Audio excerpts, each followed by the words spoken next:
Assalamualaikum warahmatullahi wabarakatuh. Perkenalkan, nama saya Anissa Nuraini dari kelas 12 IPS 4 absen 3. Di sini saya akan menceritakan tentang salah satu tokoh muslimah bernama Sofia binti Huyai.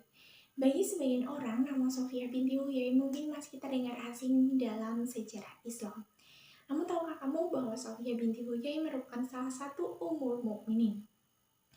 Ia adalah istri ke-11 Nabi Muhammad SAW yang berasal dari kalangan pemuka Yahudi. Ibunya bernama Baroh dari Bani Quraisy, sedangkan ayahnya bernama Huyai, seorang pimpinan Yahudi terpandang dari kalangan Bani Nadir. Ia dilahirkan 11 tahun sebelum hijrah atau 2 tahun setelah kenabian Nabi Muhammad SAW. Sejak masih muda, Sofia memang gemar akan ilmu pengetahuan.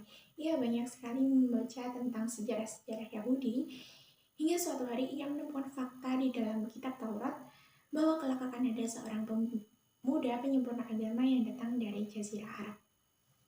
Meskipun Huyai mengetahui bahwa hal yang dimaksud di dalam kitab Taurat itu adalah Nabi Muhammad, tapi Huyai ayah Sofia tetap mengingkari dan mendustai akan kenabian. Ia pun juga menyembunyikan hal tersebut dari Sofia, meskipun akhirnya Sofia mengetahui bahwa Rasulullah berada di jalan yang benar. Kebencian Huyai, ayah Sofia, kepada Nabi Muhammad SAW ditandai dengan diingkarinya perjanjian Hudaybiyah dan menghasut kaum Quraisy untuk menyerang kaum muslimin. Atas izin Allah, Nabi Muhammad pun mengadakan peperangan dengan kaum muslimin di Bukit Haibar. Dan peperangan tersebut dimenangkan oleh kaum muslimin dan mengakibatkan banyak laki-laki Yahudi yang terbunuh di medan peperangan, dan termasuk ayah Sofia. Wanita dan anak-anak yang masih hidup dijadikan sebagai tawanan, dan Sofia pun termasuk salah satu dari mereka yang kini hidup sebatang kara. Rasulullah pun kemudian memberikan tawaran kepada Sofia, apakah ia ingin dibebaskan untuk dikembalikan kepada kaumnya, ataukah ia ingin masuk Islam kemudian dinikahkan oleh Rasulullah. Dengan tegas Sofia menjawab, "Ya Rasulullah, aku telah menyukai Islam dan membenarkanmu sebelum engkau mendakwahiku. Agama Islam, Allah dan Rasulnya lebih aku cintai daripada dikembalikan untuk dibebaskan kepada kaumku." Rasulullah pun kemudian menikahi Sofia dengan mahar berupa kebebasannya.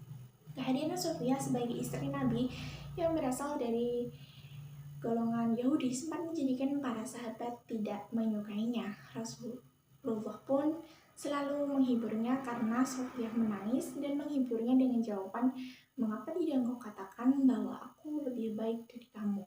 Ayahku Harun, pamanku Musa, dan suamiku Muhammad SAW."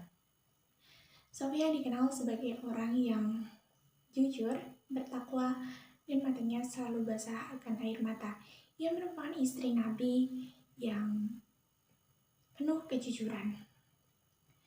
Selepas kepergian Nabi Muhammad, Sofia pun semakin menunjukkan ketakwaannya kepada Allah hingga ajal menjemputnya pada tahun 50 Hijriah atau 40 tahun setelah wafatnya Nabi Muhammad SAW. Dapat diambil hikmah bahwa muslimah sejati adalah seorang pembelajar yang baik, terus menggali ilmu pengetahuan dan menyeimbanginya dengan ilmu akhirat adalah sebuah pencapaian tanpa perlu menyombongkan diri.